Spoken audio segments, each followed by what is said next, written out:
Fill her up. You're listening to the Gas Digital Network. Conceive, believe, achieve. Shut the f*** up.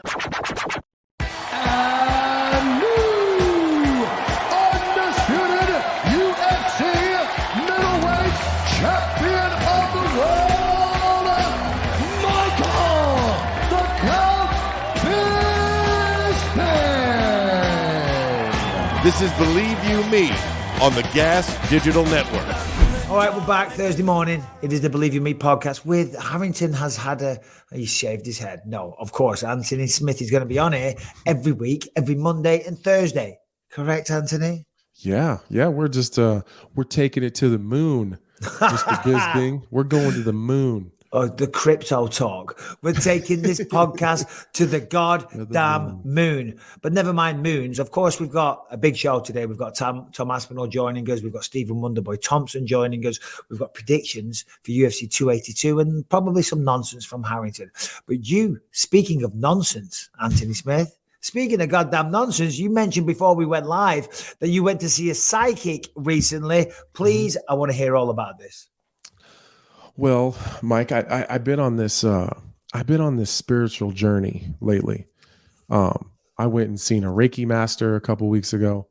I have been seeing a new therapist. So I don't know. I just been on this journey. You ever just feel like you're in not a bad place, but you need something, you know what I mean? And so I've been searching for something. Oh, and I know, but carry on. Yeah. Yeah. I don't know what I'm looking for, but I'm looking for something. And so there's this really, really popular psychic around here, and she's really hard to get into. We've seen her once, like, I don't know, a year ago, and I just felt like it was a good experience. So we did it again just the other day, especially with my mom dying. I think that's some of the journey that I'm on right now. I think it's a healing journey probably, but yeah, it was actually a really good experience. And some of it, I was like real skeptical, like this seems kind of crazy, but when you hear the term psychic, you think crazy person with a crystal ball. Charlatan. No. Liar. You just think of crazy circus show shit. This is full of shit. Yeah. That's you don't believe I do. You don't believe in psychics at all? No. Really?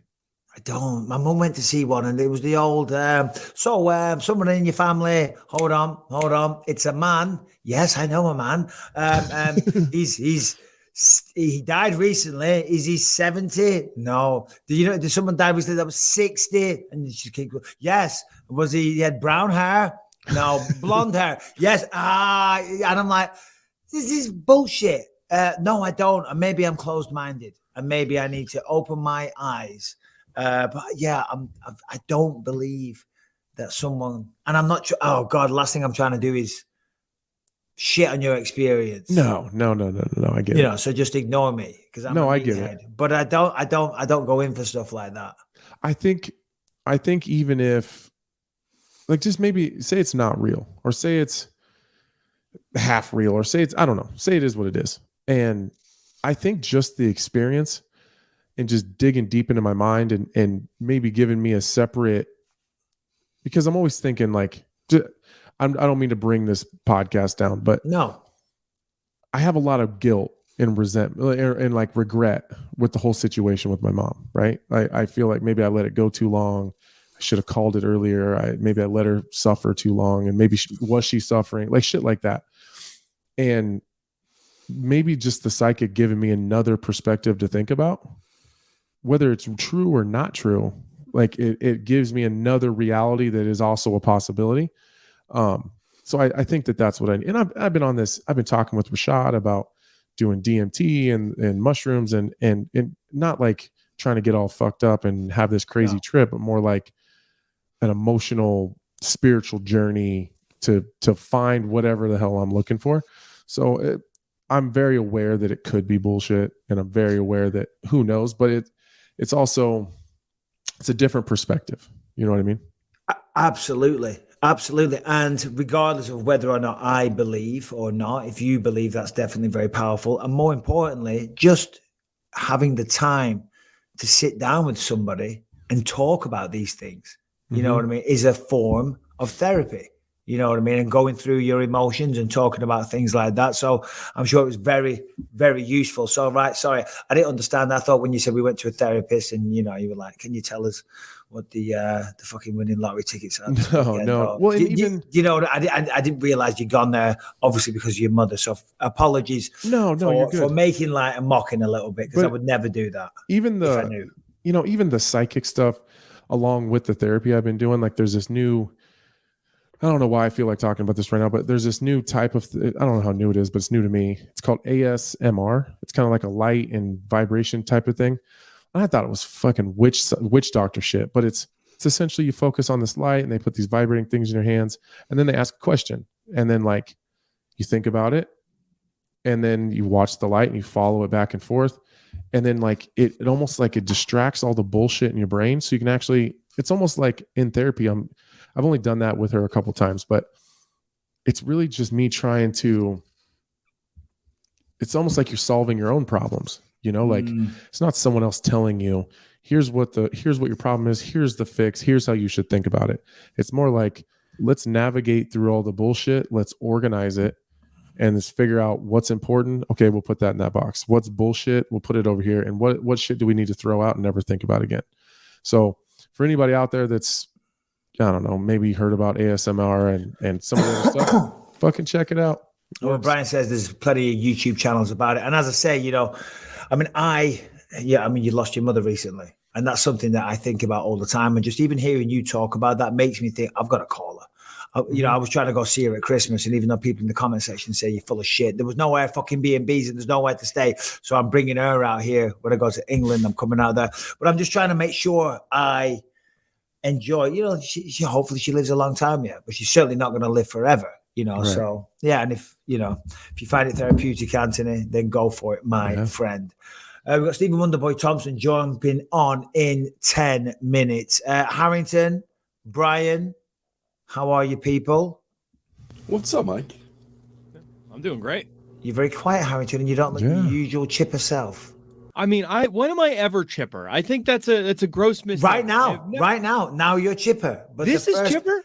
That seems chipper. To be honest, you're overly chipper to like an extreme like situation most of the time.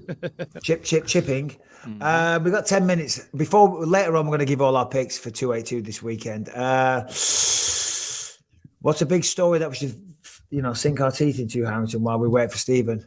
Probably the biggest story just announced yesterday. UFC 286 is official for London. Yeah, that's right. Yeah, UFC 286. That's got to be Leon versus Kamaru 3, even though that hasn't been officially announced yet. That has to be that. I'll be there. I'm commentating, so I'm thrilled about that one because obviously pay-per-views, a lot of the time it's Rogan, but, I'll be there. Anthony, you're going to be there, buddy? I would imagine so. Yeah, I would. And even if I don't work it, I'm going to go anyways. So it's the week after my fight.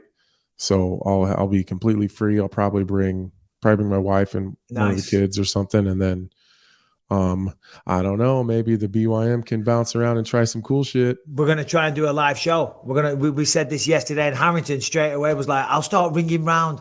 I'll start calling some places. I'm like, whoa. First of all, you've never been to London. You don't know the areas of London. You don't know what you're talking about. And I know a few people. Do you know what I mean? Maybe I'll do it. But I do appreciate that the passion, Harrington.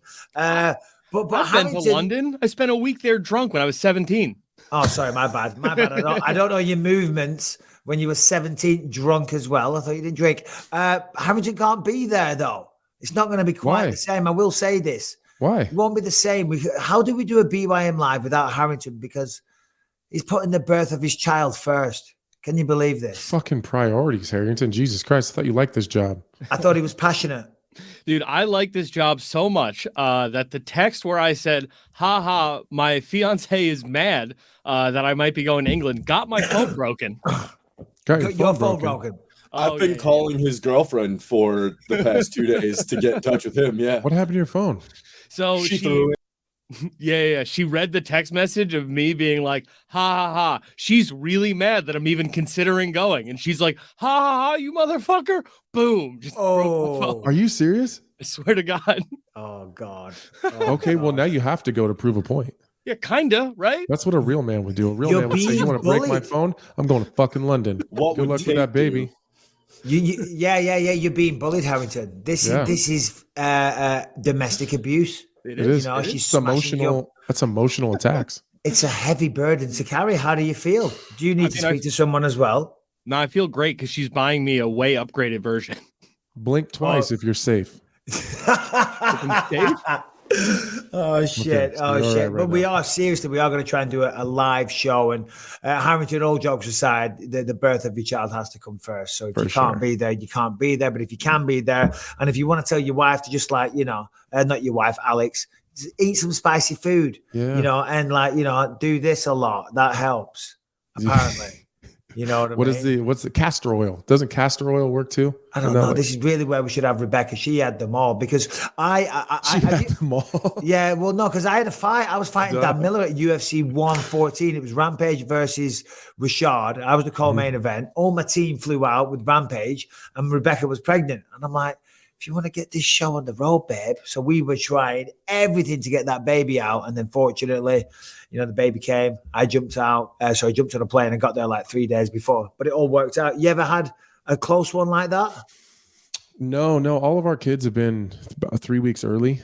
Almost to the day, every single one of them. But she's always done the castor oil thing. She drinks this castor oil shit, and like every single time it works. She has the baby she'll take it at night. And either through the night or the next morning, she's had all the babies. Well, there you go. Castor oil, Harrington, buy some. Obviously, 282 this weekend. Lots of fights to talk about. There's a big one in the main event in your division. Paddy the Baddy seems to be stealing all the headlines and getting all the attention. I was at the Apex yesterday. I did a little interview with him for BT Sport. Seemed in fine form as usual, always confident. He said that, because I asked him about Jared Gordon, because Jared Gordon is a brown belt under John Danaher, right? And I don't know John Danaher, but I know about him, and I know he likes to wear rash guards in interviews, which is a little weird. It's different. Do you know him? Have you trained with him or anything? No. I've trained with some of his guys I've trained with before, but never with him. Brian, while we chat, you're going to bring up a picture of John Danaher in a rash guard doing an interview with Joe Rogan or something. But I said to Paddy, stylistically, is it tough on the ground because he's a brown belt under Danaher? And that's legit. I don't know, but I can't imagine Danaher is one of those guys that gives belts out frivolously. Talking to someone on a podcast was the key word. But whatever, Brian, good effort. And I said that to Paddy. And Paddy goes, "What you talking about, lad?" I went there, I rolled with him, I tapped him out multiple times in 5 minutes. He said, and it was easy. No way. So I did a little investigative journalism. I ran this by Jared Gordon. Jared Gordon said, because I wanted to know, because it's an interesting point, because if Paddy did do that, then it changes my opinion of how the fight goes down dramatically. So it wasn't like shit stirring. So I asked him, and Paul Felder said, I spoke to Jared. He said he saw Paddy there, but he never rolled. Paddy was just sitting on the mat and never looked at him. Huh. So is Paddy's been making the news headlines for sure. Yep. Do you think he would just say stuff just to stir up Jared Gordon? I don't know. He's saying things to stir up Ariel Helwani as well. Yeah. I sent the funniest text to Ariel the other day when I read it. Go on. I'm going to read it back to you. Excuse me. I did my best attempt at texting with a Scouser accent. Oh, right. Go on. I said, if you're texting in a Scouse accent, you got to have La, L-A. Oh, well, I put lad, L-A-D. It's all right. I said, lad, fucking hell. Said, you proper pissed off Paddy, didn't you? Seems a bit harsh, isn't it? I-N-I-T. In it. That's not bad. Did he respond? He did. He was like, yeah, what the fuck? He just said, kind of like, Jesus Christ. He didn't get it, because he was he was live on his show while I texted him. So he just kind of, quick reply to be polite. But so Paddy yesterday, he said that this is the main event. He said, as soon as my fight finishes, the arena is going to empty. Okay. He's hyping up his fight. God bless him. And that's what he's there to do, and get people interested. How do you see that fight going down? Do you have a prediction? What is your prediction? Man, I think that Jared Gordon's going to give Paddy all he wants. Paddy is He's super aggressive, and he believes in his chin. Jared Gordon isn't necessarily a big hitter. He's got power in his hands like anybody else, but he's not known for the heavy knockout power. But he's a fantastic grappler, and I think he's the better wrestler. So I think that Jared Gordon I think he can dictate when the fight happens or when the fight goes to the ground. I think that's going to be the tough spot for Patty. I think if Patty ends up on top, he's going to be a motherfucker for anybody. Yeah. But I'm not sure that he can take down Jared Gordon. And I don't know. I just think that Jared Gordon's a better grappler. I think he's a better finisher. Maybe positionally, Patty might be a little bit better, but I think the better finisher is Jared Gordon. Paddy was saying that he has a massive size advantage. And I That's saw probably both. True. Yeah, I saw both of them. Yeah, and he said, listen, he used to fight at 45. So, that is a fair point. And I did see Jared yesterday and I saw Paddy. And, Paddy is a bigger guy. I think Paddy's faster. I think he's quicker. He's more aggressive. He's a bit more dynamic, flying knees and things like that. More unpredictable, But Jared, when you look at Jared, it's nothing jumps off the page and you think, wow, he's incredible. But then when you look at the people that he's fought and the wins, like I think the only loss in his last 5 was to Grant Dawson. Yeah. And Grant Dawson, didn't he used to train with you guys? Or I've trained with him before. Yeah. He's a son of a bitch. He's good, right? How was your training with him? He's fucking good. He's real good. Like even grappling wise, gives me lots of problems. Yeah. And I'm significantly bigger.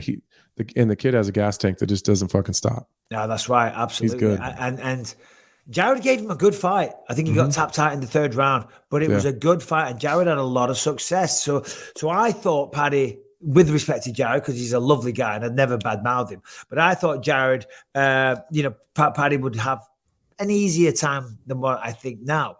When I watched that fight with Grant Dawson, I was like, oh, hold on a minute, because he has good timing. He does have good jiu-jitsu. He has good grappling that he used to good effect against Grant Dawson. And I know MMA math doesn't stack up. So I thought, and I had a bet with one of the guys from BT Sport, and Paddy brought it up. He threw it in my face. He said, "You're going to owe Nick some money on that bet, Mike, because just you wait and see. I'm going to stop him in the 1st round." And it goes back to what we were talking before about mindset and willing it into reality, because there is something about the confidence. After sitting with Paddy yesterday and doing that interview, I'm like, I think I am going to owe Nick Pete from BT Sport some money, because I don't know, Paddy convinced me just from how brashly confident he is and how much he's just dismissing the threat of Jared, which could be crazy. It could mean he's underestimating him, or it could actually mean that, listen, he is manifesting and is the master of his own destiny. What do you think? Yeah. I mean, listen, that works until it doesn't work. But this is it. It works until it doesn't work, until you run into someone who has the same belief in themselves, maybe not as loud. I can't just say I'm going to beat Francis Ngannou because I believe it. Right. Like you gotta have that skill set and the ability. So I think Jared Gordon is the one thing about Jared Gordon is because of his trials and tribulations and his struggles in life early on. I think that he's mentally stronger than people give him credit for. Yeah. Maybe he's not as loud and boisterous about it, but Paddy Pimblett is not going to take Jared Gordon to any darker place than that man lived in his own head for a long time. So he's not going to shake Jared. Like Jared Gordon's like, I shouldn't fucking be alive. Like I've been to the depths of hell inside my own brain. Like you don't fucking scare me. So I think that that's a weapon that Jared Gordon has that maybe he wields on people and people don't even realize it. Totally agree. Because Paddy is a good finisher. Whoa, the Wonderboy. Whoa. I just finished this. What's up, guys? For some reason, can y'all hear me? Oh, we hear you loud and clear. You look beautiful. I cannot hear you. What is going on? That's not good. Not sure why I can't hear you. I cannot hear you guys, though. Stephen Wonderboy. What are we Should I log out and try to log back in? This is a perfect time to talk trash about him. Look at this. This is a real guest. Tom, that's what you need. The energy right from the start. Right. Even though he can't hear us, he's got a smile on the face. He's got stitches in his face. He's happy to go. He's just technically inept. He looked like hell. Hey, well, he had a tough fight at the weekend. I can't wait to speak to him. We've got to get his thoughts and predictions on the fight card this week. I was just saying, though, for Paddy, he's faster, I believe, and he'll be more aggressive. But Jordan Levitt, no disrespect to Jordan,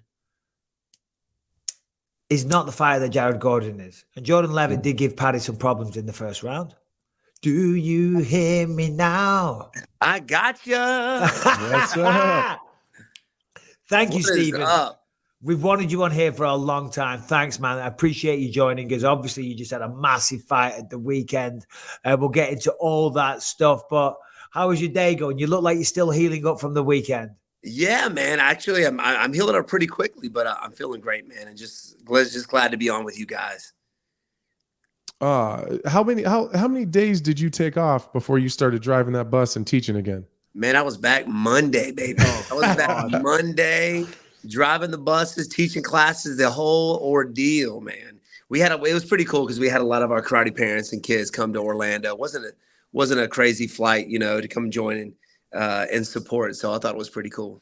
Oh, that's amazing, Stephen. It really is, and I mentioned this on commentary. There's going to be a big uptick. I mean, you are like single-handedly advertising the benefits of karate. Do you know what I mean? Because that was in some ways karate versus kung fu. Well, karate kicked the shit out of kung fu on last Saturday night. You see more subscribers, more people coming in the gym? Oh, man, always, man. I mean, let me tell you, here recently, I don't think it's me that's bringing people in. It is Cobra Kai. I don't know if y'all have seen Cobra Kai yet, but it has brought so many. Man, I remember back in the 80s, obviously back in the 80s. It wasn't that long ago. But it was Karate Kid. Everybody wanted to do karate because Karate Kid. Now you got, obviously, Cobra Kai happening. We have a lot of parents that are starting up doing martial arts because of it. But we had a few people in startup this week because they saw the fight this past Saturday. So it's pretty cool, man, to see them come in because of me, So just trying to bring karate back, baby. What do you what's that Monday like when you get back to the gym? Because I've been there before. So it's a beautiful facility. There's so many people in and out. Everyone's super respectful. Like, what is the atmosphere like when you show up, driving your fancy ass car, you get out, your face is all black and blue. And like, I mean, is it just this big celebration? Is it this family atmosphere? Is it just high fives everywhere? I bet that's got to be a fantastic feeling. It is awesome, man. Let me tell you. I mean, I thought about not showing up because I didn't want my students, my kids, to see my face like this, And that was kind of the first thing that went through my head. Didn't want them to see my face, but there were so many people wanting to say hey, and a lot of people that were there actually came to the fight, sacrificing their time, spending money to come and see me. So I wanted to come back and to the gym just to say hey and thank them for coming out. But it was awesome, man. I mean, the win or a loss too. I mean, I'm back in the next day, and we're a big family here at Upstate. We've got, man, since we moved to our new facility, we're up to 830 students. Wow. And a lot of these are 3 generations. We got grandkids of parents and grandparents that have been through us. So, these kids have grown up here. So it's cool, man. It's really cool to be able to see what I could do inspire, these kids. It's unbelievable. So, I'm jealous in some ways, Stephen, because we're going to get to the fight in a second. We're going to go through all that stuff. But I imagine that, listen, winning a fight in the UFC, certainly a fight that you showed last week. I mean, that's one of the most exhilarating feelings in the world. But for me, it seems like you get such a kick out of coaching these children, seeing them advance through their life and mature from when they walk into probably being teenagers or whatever and getting their lives on track. I mean, you really seem that you love to give back like that. And as I say, I'm jealous because I don't do anything like that, but I want to get into coaching. But I mean, how much do you love that? Man, it's unbelievable to see these kids that come in for whatever reason. It could be for, self-confidence. Maybe they're being bullied, or maybe they want to lose some weight. But after that first few class, especially that first day, man, to see the smile that comes across his kid's face before they leave and the confidence that it gives them. I give it back because I know what the martial arts has done for me, not just as a martial artist, but just being a good human being, man. And that's what we want to give back. That's what the martial arts is all about. The kicking and punching is fun, but it's about the teaching the modesty, the courtesy, integrity, the self-control, perseverance, the indomitable spirit is what the martial arts is about. And we've got kids that have been training with us since they were 3, and now they're in their 20s, man. So just being a part of their lives is all worth it, man. That's crazy. I was really curious about this. As soon as the fight was over, what did your dad say about it? Like, what is his, because he's such a cool guy, but he's so, at least in my experience with him, he's so to the point. Yes. So you had a tough first round, and it ended up being okay, you know, obviously by the end of the fight. But what was, I feel like, all right, cool, good job, but we got to fix this. You know, Yes. what was your guys' talk? You hit the nail right on the head, man. That's exactly what it was. It's like, you know, I get to the bag, I get stitched up, and I finally got to say something to my dad, and it was, he smoked you in that first round, didn't he? No. Smoked you in that first round. Did he hurt you? And I'm like, no, it didn't really hurt me. My ears ring a little bit, but didn't hurt me. He's like, well, we got to fix that. I've already set it up with your coaches. When we get back, we're going to watch the fight from start to finish and see what we can get better on. You know, when we're there, he's coach. When we're here in the facility, you know, he's coach. Outside of that, he's pops. You know, but first and foremost, when it comes to this, it's business, man. And that's why I love him in my corner. That's why I love him being there, because he doesn't pull his punches. He tells me the truth.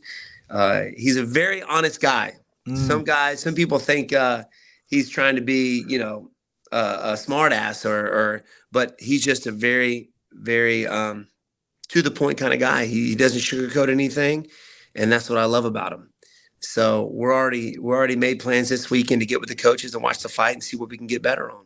See, that's beautiful. And again, I'm jealous of that. And we just had Tom Aspinall on, and he's got a similar thing. He's got a similar relationship with his father, you know, and he was talking about, yeah, of course, there's people involved that, you know, want to do right by you, but they're also out there for themselves. You know, having your father there cares for you. He couldn't care less about the fame or the money or anything like that. He wants the best for you. And that's such a beautiful thing.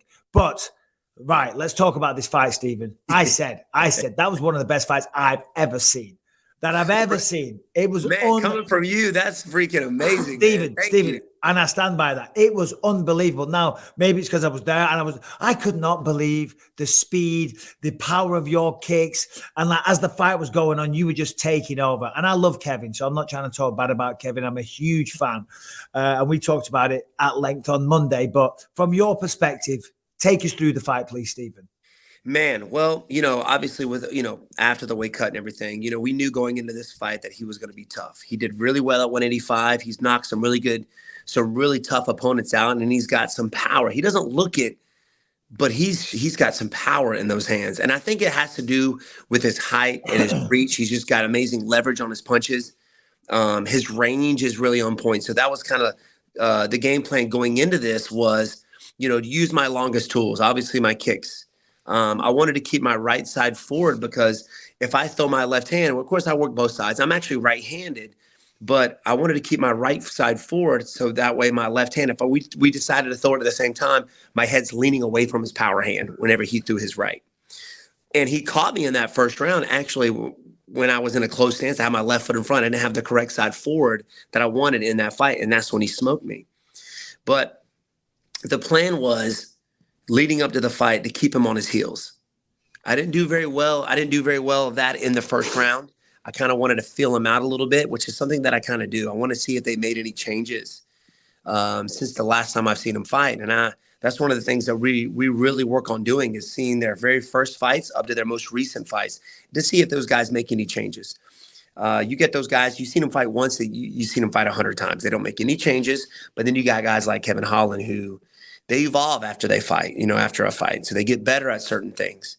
So I think I did too much feeling out in that first round, ended up getting smoked. But after that, in my mindset, I was losing the fight because I did get hit, right? And he staggered me a little bit. So I knew I had to keep him on his heels. And that was the first thing that popped in my head, keep him on his heels, keep him on his heels. So I started to really pick the pace up and really be more aggressive in that fight, because that was in my head. So I think it was probably after the second round, I knew he had hurt his hand, because he threw less of his right hand. He started throwing more elbows. So I started to aim for his money, his bread and butter, which was his right hand. So I started kicking that hand as much as possible to slow him down. I didn't realize it was as damaged as I thought it was, but I just started aiming for it, and it paid off. You know, Did you expect to be? I don't know how to say this without sounding like an asshole. Hit me with it, brother. Hit me with it. Wonderboy. Do not insult the guest, Anthony. You're Rule not number the one. youngest guy in the division. Not the youngest guy in the division. Did you expect to have as much of a speed advantage as you did? Because to be honest, I have the ultimate belief in you. I said on here, the show before the fight, that if Steven is in a striking only affair, I can't. There's not very many fighters in the entire UFC that I would pick against him. Thank you. Definitely no welterweights. So I expected that you were going to win all the striking exchanges. I didn't expect for you to have such a significant speed advantage. Did you feel like that leading into it, or is that something you found out once you were in there? No, I feel I'm faster than most, and I think that's just my body type. You know, I think this is one of the reasons why so many people has used me as sparring partners. Not only that, but to simulate other fighters, is because of the speed advantage. I get this a lot. Whenever I spar with guys, they're like, man, everybody else seems so much slower after I spar you. And I feel like I'm the fastest guy in the welterweight division, and still getting better in that. And I think that's just the way, obviously, we train. We train smarter now. But I've always been an explosive and fast fighter. And I really felt like that this past fight, especially after that first few exchanges, in the way I closed the gap. I knew he was very long. He's got that 82, 83-inch reach. So the distance that I had to keep from him was a little bit longer than normal because of that reach. So which means I had to close that a little bit farther gap between me and him, which I wasn't – I wanted to really see how that was going into the fight. I had to figure that out when I was out there. I got all these sparring partners out here who have really long reach, but people use their reach and their distance management differently, and he certainly did. He seemed so much more longer than any of the guys that I sparred with to prepare for this fight. So it was kind of one of those things I had to adapt to and kind of feel out after that first round. But I did feel like I was a lot faster. Yeah. How much of that is maybe physically you looked fantastic, and you looked healthier, you looked faster. How much of maybe being explosive and having your speed, how much of that is tied to having maybe a more successful weight cut? It looked like you were just much leaner and healthier, and it seemed to translate to your movement, your power, your explosiveness. Was there a difference between that and maybe the last couple fights? Oh yeah. I mean, coming in, I really started to get a more serious when it came to this camp, especially when it came to my weight cut, making sure, of course, I had the UFC PI, which I had no idea they could prepare meals for you. And before that, I was just kind of winging it, So they prepared my meals throughout the week leading up to the fight. And I wanted to walk in a little bit leaner for this fight. Gaining weight back hasn't really been a huge bother of mine. Some people want to come back a lot heavier, but I just feel so much faster when I show up that Tuesday of the week of the fight being a lot lighter. The weight cut's a lot easier, and it was perfect, man. I mean, of course, it's always a struggle. It's never fun, but it was so much easier than my last two, especially with the Bilal fight. And I just felt faster, man. I felt really good leading up to that fight, and especially that week while I was there. The weight cut was on point. And I didn't struggle. I didn't really struggle at all to get down in weight. And I felt it. I felt so much faster.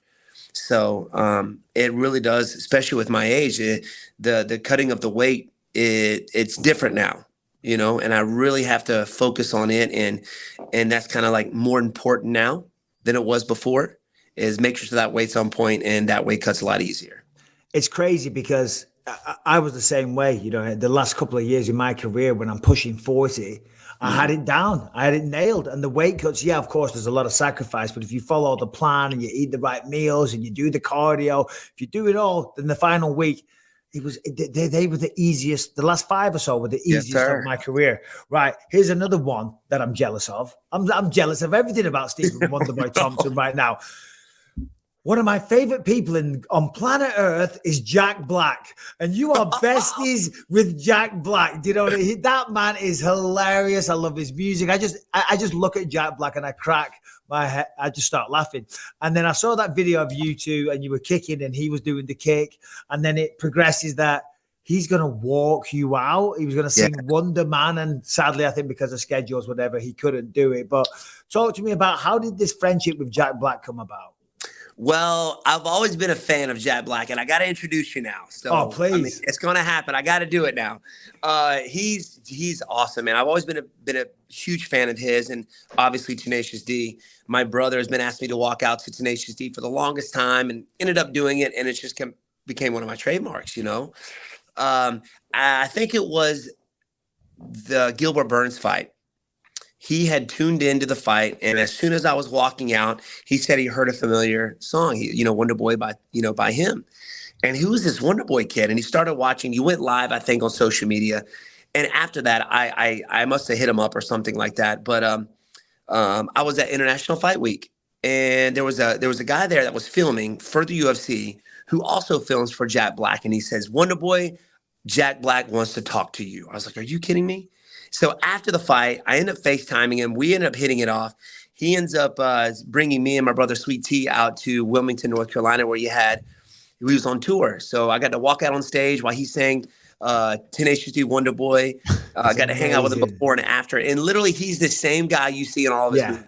He is freaking hilarious. I didn't know he was 53 years old. Kyle Gass was there. He's 63, and they were jamming out. It was the coolest thing ever.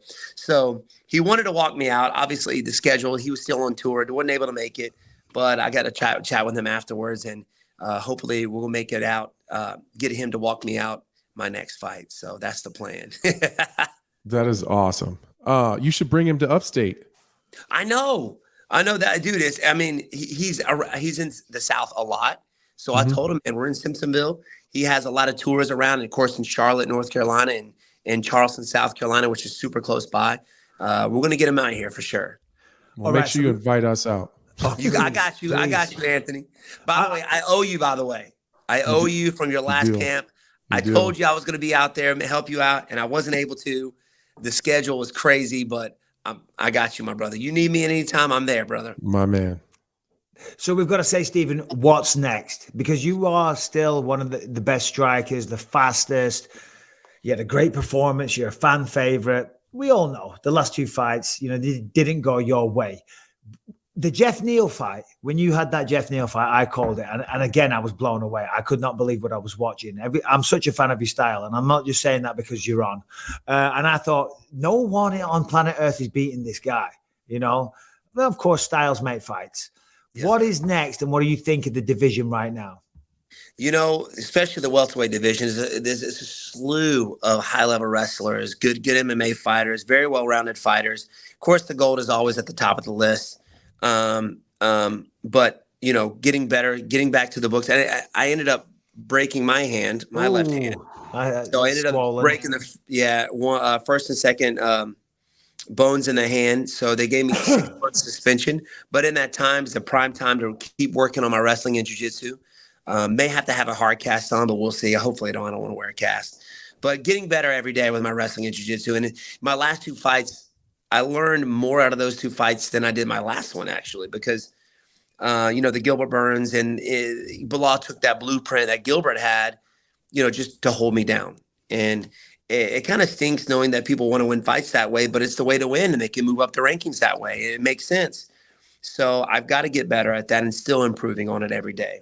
So now's the time within that, that time that I will have off because of the injuries is the time where I should be working on that and still am. I don't have anybody in the books yet. I want to make sure that my hand's nice and healed up before then. But, there are people who are talking about, especially after the commentary or the fight in the interviews, they mentioned Connor. They mentioned George Masvidal again. I know he's always game. Of course, Michelle Pajeda, the flipping maniac in the division. But I know I'll be facing wrestlers as well. So I know I got to get better and continue getting better at that. I came in the game fairly late. I was 28, knowing nothing, having zero groundwork, to be honest with you. And I'm blessed to be where I'm at, man. I'm getting better every day. So hopefully we'll find out here pretty soon what the whole timeline is going to be with my hand. And you'll see me back out there hopefully sooner than later. We're supposed to go one each, but I'm going to break the rule and jump in because I want to piggyback. I want to piggyback. Does seeing Leon Edwards, who, is a guy kind of have a similar style to yourself, does seeing Leon Edwards knocking out Kamaru Usman inspire you massively? Huge. I mean, to have a guy who's known for his striking and being one of the best strikers in the division, taking the guy who hasn't been taken down in the first round and controlling him in the first round. Not only that, but being up above elevation, that involved his takedown defense, his will to win, his indomitable spirit, getting taken down, getting back up, and then knocking him out in the 5th round. That inspires me every day, man. I think about that all the time. And I know if he can do it, I can do it. You know, I've been trying to fight him for the longest time. And of course, it's been a long time coming for him to get that shot. I'm glad he got it. And just want to let him know that, yeah, man, he's a huge inspiration of mine. And one of the reasons why not only do I need to show just my striking, but I want to be able to show my wrestling a little bit out there, especially at this level. I can't just rely on my striking at this point, especially when I have a slew of wrestlers ahead of me. I got to show my jiu-jitsu. I've got to show my wrestling. I think it was my 3rd fight in the UFC. Somebody in the UFC came to me and was like, look, Steven, I out-wrestled my opponent. And he was like, look, excellent fight. Proud of you. But remember, it wasn't your wrestling that got you here. So I was like, all right, I'm picking up what you're putting down. So I'm only focused on my striking. I mean, I worked on my wrestling, but all you saw was that. You know what I mean? Yeah. Mm-hmm. So I've got to show more than just that from now on. And that's kind of my goal after this fight, is to kind of, you know, is to show that, is to be more of a well-rounded fighter. So are you, I guess my question, are you looking to advance in the division next? Or are you looking to have a fun fight where you can still grow in the background? You know, to be honest, that's a good question. Yes, that's a good question, Anthony. That's a good one. I mean, I don't expect me to move up after beating Kevin Holland. He wasn't ranked in the division. I know he was a big name, and he's been crushing people. But you know, the gold, like I said, the gold is always there at the top of my list. Mm-hmm. That's what keeps me going. It's not just getting the gold, but obviously bettering myself. And if there is another fight, I know the fans want to see me fight another striker. The UFC does. If that's what it takes for me to keep moving forward and get better at my wrestling, so be it. But, you know, I take on all newcomers, man. Whoever wants it can get it. And I'm still moving forward, baby. Hey, you never know. If Leon defends against Kamaru, I mean, that could be a match made in heaven. You know what I'm saying? Come on. In heaven. Let's go. We'll let you leave. I've got a 2-fold question, then we'll let you get about your day. And thank you again for your time. Christmas, round the corner. Yes. I want to know what's on the plate. What is a traditional Christmas dinner in your house? And also, you know, I'm always trying to go on vacation and whatnot. And I said to my wife, this is a beautiful country, the United States of America. And I just go to places where I work. In your part of the world, your part of the country, give me somewhere as an Englishman trying to discover some of the charms of your neck of the woods. Where have I got to go? In South Carolina, one place and one place only that you have to check out. Beautiful. The town is amazing. It's growing every day. It's unbelievable. And talk about solid soul food. You got to get you some soul food now. Charleston, South Carolina. Charleston. Right. I'm telling you, if you ever talk with Weidman, he will tell you his favorite places in the world is Charleston, South Carolina. Amazing. He's a South Carolinian now. He's a few minutes, not too far from me, but an hour away. He's in Fort Mill, South Carolina, but one of his favorite spots and my favorite spots, Charleston, South Carolina. All right. Beautiful. It's on the list. Right on the beach. Ooh. Right on the beach. You would love it. Hey, Anthony, have you been there? Yeah. I've been there. To Charleston? Yeah, it's beautiful. Beautiful place, man. You would love it. Gotta have it. And okay, so when it comes to Christmas din, it is mashed potatoes and gravy, mac and cheese. We got the salted ham or turkey, whatever. You got the green bean casserole and the sweet potato. Have you had sweet potato casserole? I've had sweet potato, but you guys put marshmallows in it. Man, okay. What is that? Come on. Dude, it's almost like a dessert with a nice crusted top. Oh my gosh. Woo. Man, I'm telling you, get your mouth watering. My mouth is watering right now. I'm starving. I'm intermittent fasting. I haven't eaten a thing yet, and I can't wait to devour it. But all right, I guess on that note, we'll say goodbye. Stephen, thank you so much. Anthony, I know he's a friend of yours. I'll let you say cheerio. Yeah, man. I hope to see you soon. I got a fight booked, so I think I'm gonna need some Stephen Thompson advice. I got you, my friend. You let me know when and where, and I'll be there, brother. Perfect, man. All right, Stephen. It's a pleasure, my friend. Thank you, guys. You guys enjoy, and Merry Christmas. Indeed, Merry Christmas. Take care. What a guy. Love that guy. Love that guy. It's like Love the that night, guy. just the energy, the spirit, the smile. He just lifts you up whenever you're around him. You know what I mean? He does. I'm trying to think of like, he's almost like a superhero. Like if he had a cape, he'd be like, here comes the nicest guy in the world. I don't know. He's like that Wonder all Man. the time. Wonder Man. He's But like that 24/7. Like but it's this is not a what I fucking meant. gimmick. When I said I was kind of jealous, because, and it's something that you touched on before, Anthony, as well, is that, you know, I've had a good career. I have a good job. We have a nice podcast. I do some other stuff. You know, I've got all this stuff going on, but I feel like there's something missing in my life. Do you know what I mean? There's a void, and I don't know what it is. And I lie there at night in bed, and I think, is it that I'm missing fighting? And I know I do miss that. And I was hitting the bag this morning. I think I still got it, but my body's failed me. I can't do that. And I think, and you look at Wonderboy, and he's got the big gym, and he's got the upstate karate, and he's giving back, and he's coaching, and he's teaching. I'm thinking to myself, is that what I need in my life? But I don't really have the time. But yeah, he's the best. He's the best, man. You know who you could do some coaching of, Go Mr. on. Bisping? I'm Bro. fucking right here. I was gonna say, Like when you said you were gonna go down, I was like, I'm gonna come. Yeah. It's gonna give me something to get in shape for, so I'm not embarrassing myself on the mat, getting all out of breath. You know, you have a lifetime of martial arts knowledge just stuck in a fucking prison in your head. No, I know. It's almost unfair that no one else gets it. Well, it's not fair that I don't mean it as unfair, maybe how it sounds, but I get it. yeah, it's not even fair that you don't get to give it to anybody else, you know? Like, you know, maybe your kids and maybe Lucas gets into that as he gets older or whatever, but like anytime you want to fucking unload some of that stuff, I'm here for it. 100%. You probably know everything I know, if I'm honest. But I said that to my wife. I said, because I want to coach and I want to do that. And I think I'll find that really fulfilling, and still to just be around the sport. You know, but you've got to, when you're actually coaching, it's got to be all in. You know what I mean? Yeah, and you got to be picky. And right now, I don't have the time to do that, so it wouldn't be fair. But when you were saying you guys were going to get together, I'm like, I'm going to jump on a plane and go and piggyback on that. Let's do it. That's great content. I bet the believers would love to see this. The believers will love it. Training, we'll figuring hunting, out. We're going to do all kinds of stuff. All right, let's just talk about chalk.com, CHOQ. Look, listen, the reality is, in this day and age, men's testosterone is at an all-time low, which is crazy. And not a day's go by that I don't see people, you know, trying to improve their lives. But the part of the reason is that they've got low testosterone. If you don't have the energy, you're not getting the results you want in the gym. You're not as virile as you used to be. It's probably low testosterone. So there's lots of great products on the market, but there's also a lot of crap. Chalk is all natural. It is a new natural testosterone booster that takes the sports nutrition and natural health world by storm. And I prefer Chalk for several reasons. First of all, everything's natural.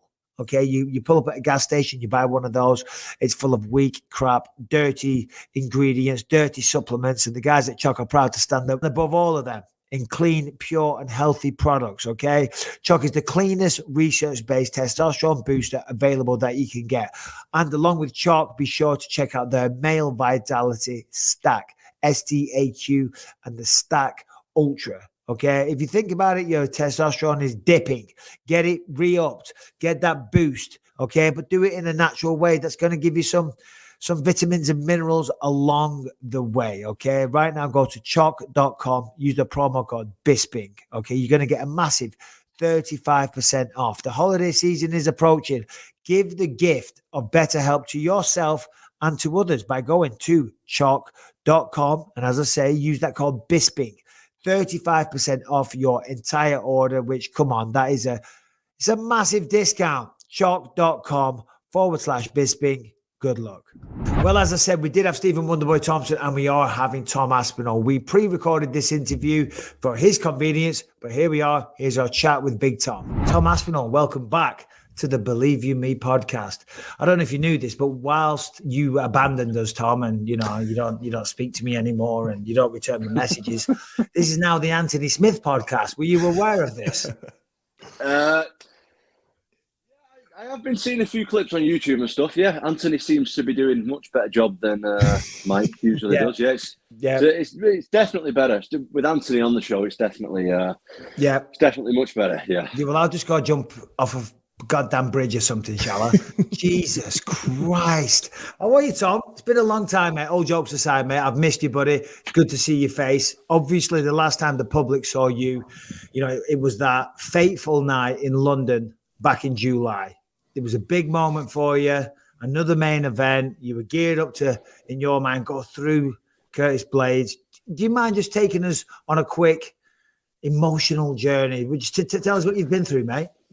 Of course, yeah. So the reason I've been keeping a pretty low profile when it comes to like media and stuff, I've been just wanting to I just wanted a rest from everything. Do you know what I mean? 2 back-to-back main events, and obviously you get a lot of haters out there when things like this happen.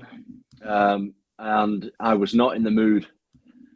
I was not in the mind space for anything like that, because the second that I was laying on my back in the O2 Arena, everything changed, man. Everything changed. I just didn't want to.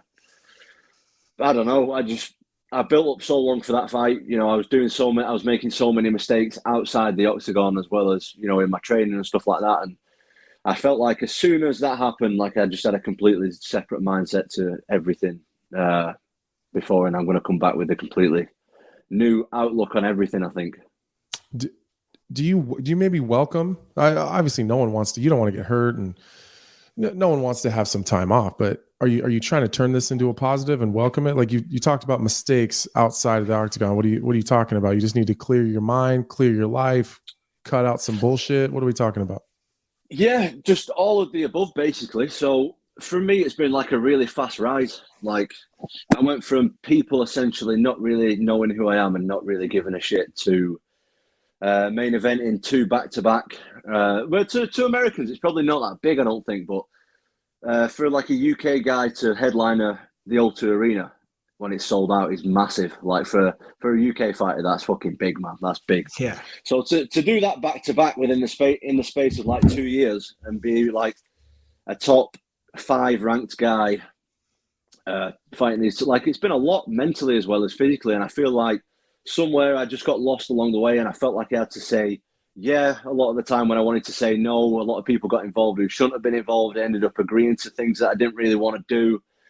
I didn't really have the mental capacity to say no a lot of the time. When I should have said no, I should have put myself first. I should have been more, I feel like I was burnt out a lot mentally as well as physically. I've been really active, and I feel like that takes a lot out of you mentally as well as physically. So yeah, cut out a lot of people, and now I'm at the point where it's like, if these people aren't helping me, so basically I've had a lot of time to reflect since I've been injured and stuff. I've been sat on the couch a lot, and I had the time to like really reflect on things that I'm doing in my life, and I just feel like if something like my goal now, from now on going forward, is I've cut out all the bullshit. Anything that doesn't. What do you mean by bullshit, Tom? Sorry to interrupt. Would you elaborate a little bit? Of course.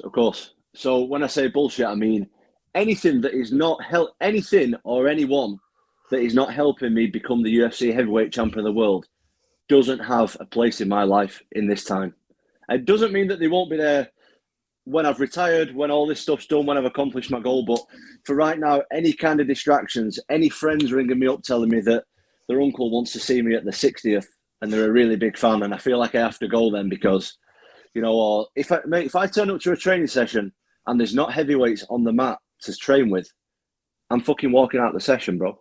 Yeah. Like, why am I wasting my time doing things because people want me to do that? Like, I feel like I did that way too much. Like, I was doing media that I shouldn't have been doing. I was turning up for training sessions that I should have never been at. I should have been looking for better training sessions.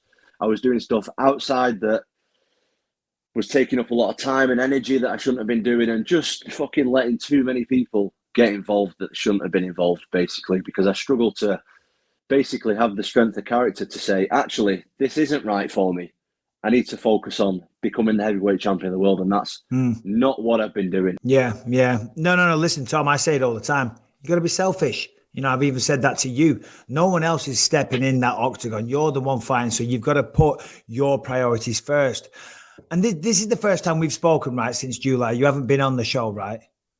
No, I've not done any shows, basically. Okay. Well, thank you for making us the exclusive. But, and the reason why I say you've got to do what's right for you, Tom, is because when I came in the octagon after your fight with Curtis Blades, and you were led on the floor, you know, we tease each other, we bust balls, but I think the world of you. I love you like a brother, you know, and seeing you on the floor, mate, you know, it was harrowing.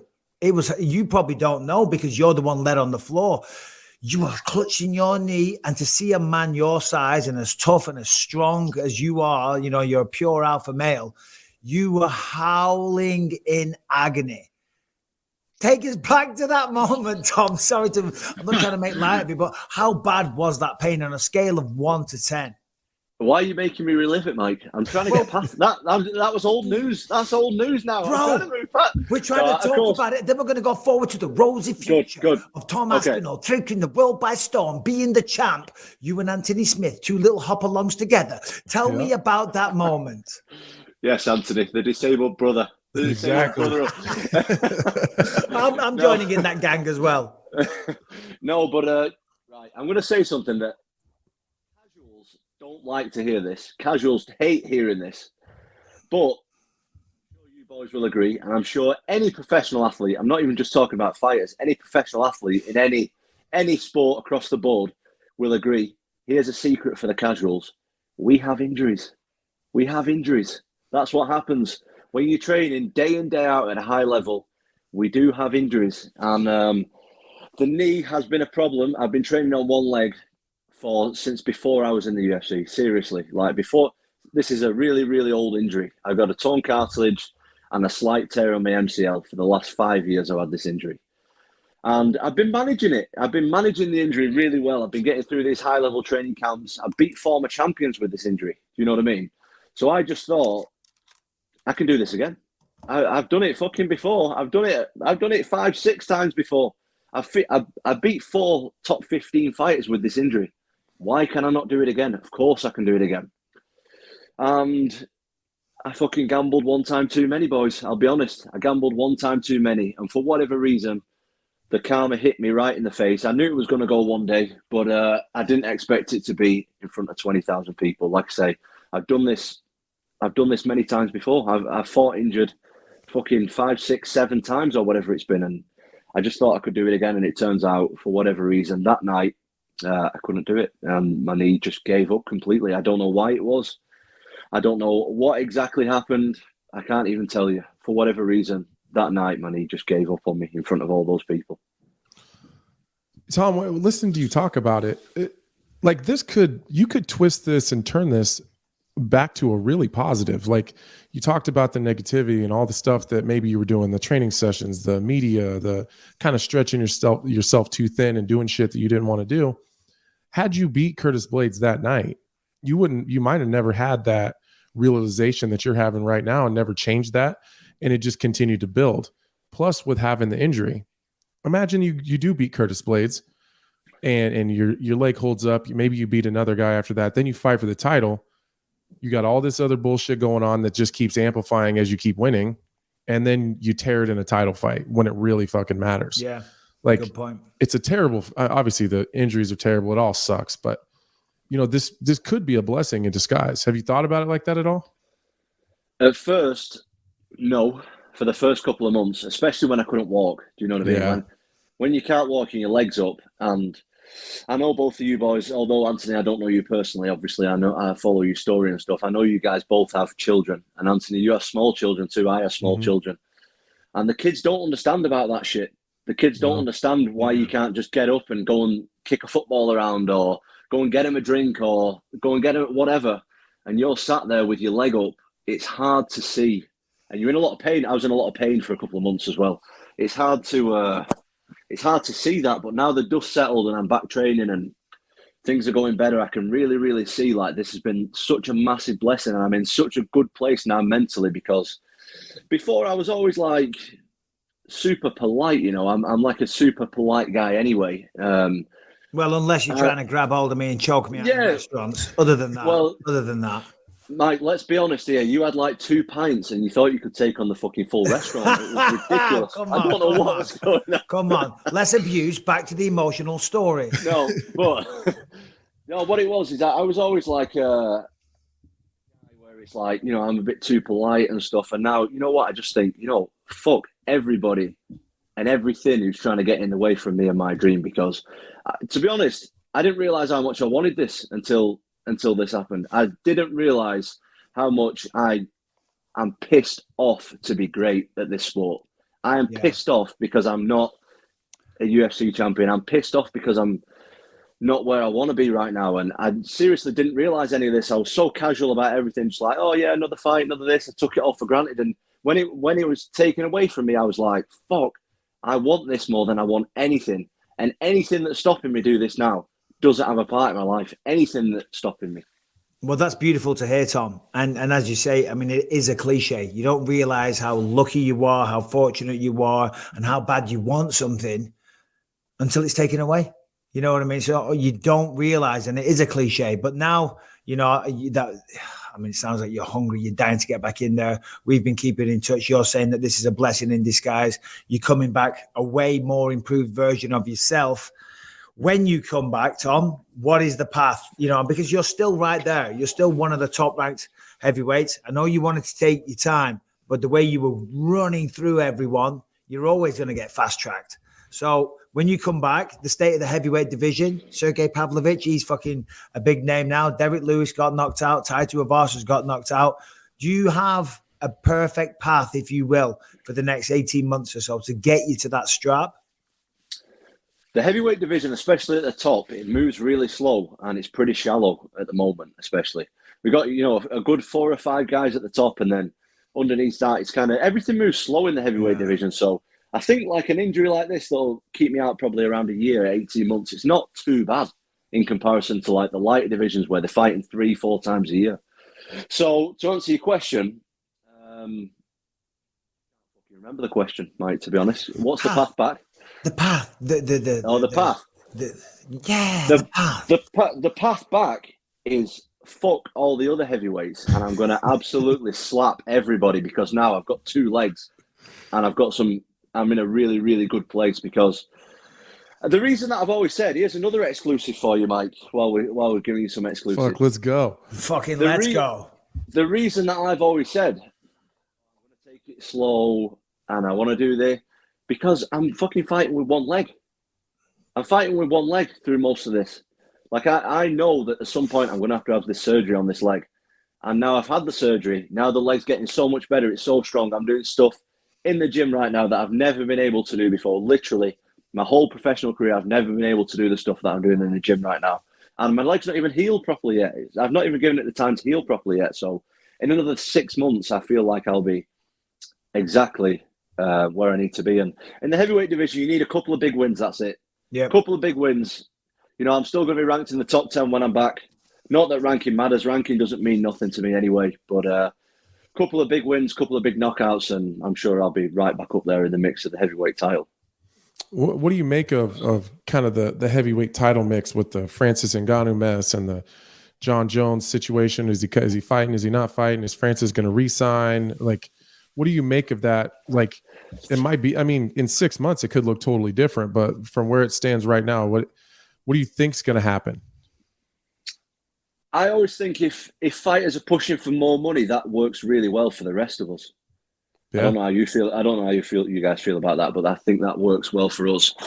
And I would love to see John Jones at heavyweight. I would absolutely love that. I want to see how the frame is way different. Like, you start putting pounds on the frame, especially muscle, and you're going to slow down a little bit. So I want to see how that's going to look. How's that going to translate? It's been off for a few years as well. How's the ring rust going to look? How's it going to look against a guy who's naturally that size? Like me, for example, I'm not the biggest heavyweight ever, but I'm never going to make 205. Mm-hmm. No, never in your wildest dreams, Tom. And I'm not the biggest heavyweight ever. So how's a guy like Francis Ngannou, an absolute giant, going to fare against a guy who's made 205 pounds 30 times before? Like, how's that going to look? I don't know. I'm interested. Well. That's an interesting point, but I think there is a rumored fight, though, right, between Jones and Curtis Blades. Have you seen that rumor? No, I've seen it. Yeah, I think what they were saying was Blades. He's going to be like a backup. Oh yeah, that's right. Blades is going to be the backup for the heavyweight title fight. Hey, Right, Tom, okay. if as a guy in the division, obviously you're still rehabbing and stuff, and so it's not necessarily makes a difference to you right now. But when you get a guy like John Jones coming up to the division, would you rather be the guy that welcomes him to the division, or do you put like your fighter brain on and say, all right, let someone else fight him, and then I can see to see where he's at? Or would you want to be like the guy that would welcome him to the division? No, I want to be the guy who takes it. With people like that, I want to be the guy who takes his glory. Yeah. Like I want to let him fight at heavyweight and look amazing, and then beat him. That's what I'd want to do. That'd be me personally. Yeah. I mean, I'm not in any spot to say this right now. Do you know what I mean? I'm just thinking of your mindset. Like, what would you rather do? That's what I want to be, the guy who beats the unbeatable guy. That's what I would want to do personally. Oh, of course. But because you can also take a cheeky little look at him at heavyweight. You can assess what he's doing. You're like, oh, he's missed a step there. Or we don't see him doing that. And he's not poking people in the eye. You know what I mean? I'm excited, Tom. I can't wait for it. So when is the comeback? Obviously, a big pay-per-view was just announced in March. I'm very thrilled to say I'll be commentating that one. Are you eyeing that? March 18th? Is that what we're saying, Tom? You're fucking hogging these exclusives today. You are really trying to get these exclusives in, aren't you, today? It's called journalistic integrity, bro. You know, I never pay for an interview. Never will do it. And never pay for an interview. I need to start asking for money on these. Fuck off, you. Stick that right up your ass. No. So obviously, I'm a fighter. I'm a competitor. Like, I would love to fight in March, but at the same time, I just said, fuck everybody else. I'm going to do what's right for me. So until my leg, right, this is the mindset I'm in right now. I am not coming back until I am 100% confident that I can absolutely slap the rest of the division. Every one of them. I'm not coming back until I'm 100% of that. Now, the way that I think is, if somebody has an injury and I know about that injury and there's money on the line, you better believe that I'm going to be attacking that injury on a regular 100%. Basis. For sure. You better believe I am. And I know you guys are the same. Oh, yeah. So before I had an injury, and nobody knew about the injury. Now I've got an injury. Well, now I've not got an. Now the injury is getting better, but I did have an injury, and everybody knows about it. So obviously, the other heavyweights will be aiming for that knee. So I need to be 100 million% confident that I can take 20, 30, however many kicks to the knee off another guy my size. So to answer the question, I don't know when I'll be coming back. I'll be coming back when I'm 100% confident that the knee is good to go. Sounds like no more Mr. Nice Guy. I love that. I love the new attitude. When I was on my back, right, holding my knee and looking up at them lights in the O2, and I could feel people start leaving the arena. Everything fucking changed.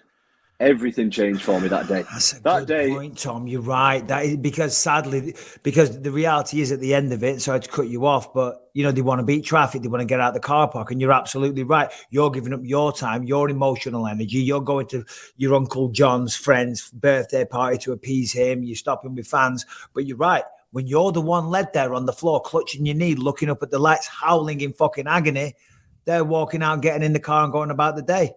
Mate, everything changed. When I was laying on my back that night, like I say, people started leaving, and then I got like carried out on like some kind of wheelchair thing, and it was just fucking embarrassing, man. Everyone's like clapping me and stuff, and I'm like, what the fuck is this? There's a lot of things in my life need to change so this doesn't happen again. I need to be as prepared as I possibly can and complete. You know, I've been training and doing the things that I need to do to be where I am. But I don't think that I've been in the right mental space to become a champion before. Yeah. And I think that night, seriously, I think everything changed. Like, my mindset did a complete 180, and now I'm just like, fuck this. I need to be this fucking champion. I need to start thinking like it and fuck everybody and anything who comes in my way. And that's how I'm thinking for right now. I don't know about you, Anthony, but I'm terrified. Dude, I was just thinking, every time we had him on, I was on here with him one time before, and it was like, oh, Tom's such a nice guy. And I still think Tom is such a nice guy, but now I keep thinking, thank God I'm not a fucking heavyweight. Like, Jesus Christ. And like have you just seen an me? angry I'm man. I'm jacked as well. Look at that. Fuck yeah. That? Jesus. Tom, Come on, Anthony. We need a 3-way flex off. Boys, Crap, look, I've I've been... my biceps are so big. Oh, my God. Since I've been... I've not been able to use a leg as well for like 3 months. All I did was like upper body strength work. I'm like 175 pounds right now. I'm so like big, but I'm so quick as well. Like my speed is still there. And I'm just so big and strong right now. Like I just started grappling again. And the guys that I was struggling to outstrength before, I'm outstrengthening them now. So you're saying that last time when my young juvenile son gave you a really, really tough time, you're saying now that you'd run through him no problem? Well, yeah. That's what else. Excuse me. All right, Tom. Let's throw a few names at him, Anthony. Just quick fire response, right? I'll start. Okay. Francis Ngannou. Thoughts that pop into your mind straight away. Quick fire. Oh, would you want one word or do you want more than one word? One sentence. Dangerous motherfucker. Cyril Gahn. I do like Cyril Gahn's style. I got to be honest. I do like Cyril Gahn's style. I think very skillful. Cyril Gahn is very skillful. Conor McGregor. Nah, I don't know. I don't know about all this USADA stuff. I just got tested today. I saw it on your Instagram. Yeah. Did you see the shape I'm in on the picture that I posted up? Oh my God! You see the shape. Oh my goodness! Anthony, you need to. Anthony needs to follow me and check this stuff out. You used to be so humble, Tom. I like this Tom. I love this Tom. I don't know. I gotta get the Tom on Instagram. You got to get the champion's mindset as well, because that's what I was missing. Yeah, that's what I was missing. That was what was off before. I was always confident, but sometimes you got to step on people's feelings to get what you want. 100%. Sometimes you do. I'm not here to make friends. I'm here to make money and win fights and win titles, and that's it. Well, Jesus Christ, Tom! Holy shit! That's what I was going to say, Tom. It's not a popularity contest, and you're not trying to make friends. You know what I mean? You're here. You got to be selfish. You got to be selfish, and because it's a lonely road, and it's all well and good because everyone's riding your ass when it's going well. But when shit goes wrong, all of a sudden you look around. Where are those people? They're not there. Granted, the close people in your life are your real ones, your partner, your parents, Andy, your father, who's with you every step of the way. They're always there. But all the extra peripheral nonsense just goes away, and nobody cares. Like when I lost my eye. While we're on the subject of my dad, Andy. This guy has been telling me the stuff that I'm saying right now for years. Get these fucking people out of your life. Don't let these people mess with your energy. Don't be bothered. Don't be saying yes to everything. Did I listen to him? No, I didn't. And now it's fucking come back to bite me. So from now on, I will be listening 100% to what my dad wants me to do, because he really does have my best interests at heart. Well, yeah, that's what I was going to say. You gotta have those type of people because he doesn't give a fuck about any of that other stuff. He cares about Tom and what's good for Tom. And man, I get it. I've had, family members, my uncle specifically, he's always been, you got to stop with the bullshit. You got to worry about your family, worry about your career. And I've always been like, yeah, I'll worry about it later. And that's what sucks. Later is always when it comes back and bites you in the ass. Definitely. But you live and learn. We live and learn. This is what life is. So, Tom, all fucking doom and gloom and feeling sorry for yourself. We all get injured, bro. It's a hard road. Mate, I wasn't. I was making the injury. I'm busting your balls. I'm teasing. I was making it very positive. No, I know. I'm teasing, mate. I'm teasing. What? But all the doom and gloom aside, you're one of the most famous heavyweights. You're the pride of Britain. You're Definitely. In my opinion, I say it all the time. You're going to be champion. We know this. But how is life now? You know what I mean? Your life has changed. Everywhere you go, people know who you are. You've got money in the bank. You know what I mean? So far, so good, I reckon. I mean, obviously, the knee wasn't ideal. But your life as a UFC fighter, you're loving every minute of it, even the injuries to a certain degree. I mean, it doesn't get much better, to be honest. I'm not going to. I don't like to be that guy who like rubs everything in people's faces. You know what I mean? But this is what I fucking worked hard for. Do you know what I mean? To be, I'm not a millionaire, but I'm financially stable and I'm doing what I love every day. You know, if I want to stay at home one day and I want to chill, I can do that. If I want to take my kids out somewhere, I can do that. If I want to go on holiday, I can do that. If I want to go to the gym all day, I can do. You know, I live freely, so. Freedom. And I do what I love. I do what I love each and every day. I absolutely love martial arts. I love competing and I love being around people who do martial arts as well. And, that celebrity shit, that's not really for me. But the freedom of doing what I want every day is great. I love it. I mean, that's the dream, right? It's to do what you want to do when you want to do it for as long as you can do it, right?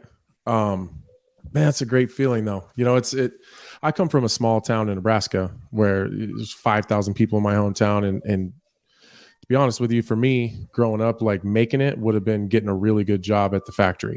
And so sometimes I feel like a little bit of I think that's why I resonate so well with UK fighters. Mike, Tom and I are from exact same kind of areas, right, Tom? You know, getting a good job down the local factory that has a good pension or whatever. That was, you were set. Right. Sorry. Well, and I think that's why I resonate so well with you guys, because I just have always felt like guys from the UK have a very similar mindset that I have. Like, I'm just fucking happy to be here. Like, of course I want to continue and I want to be the champion of the world and I want to accomplish as much as possible. But where I sit right now, pretty fucking good with that.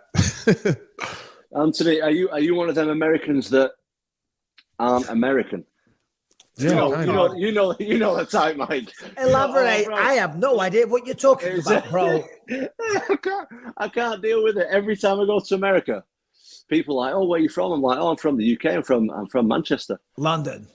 And then they're like, "Oh yeah, I'm Italian." I'm like, "Oh yeah. Where in Italy are you from? Where in Italy are you from?" And they're like, "Well, I'm like third generation Italian." I'm like, "Oh, so you're American?" Yeah. No, I'm Italian. Yeah. It's like, no, bro, you just be American. Be American. Right. That's fine. American's fine. Well, I don't know if you know this, Tom, but I'm an adopted member of the UK right now. That is correct. The believers have voted, and I'm going to be the next British champion. Yeah. We've taken him as one of our own, Tom. We've adopted him. Now, Tom, as I said, you're making some money. Tell me this. Have you finally subscribed to a BT Sport subscription so you can watch the fights? Because I was talking, I forget which fight it was, Anthony, right? And I'm texting Tom. I'm like, "Oh, such and such is fighting up. Are you watching this?" He's like, "I don't have BT Sport. I don't even watch the fights." Do you now watch the fights, Tom, in your downtime? Have you stumped up that £10 a month? In all honesty.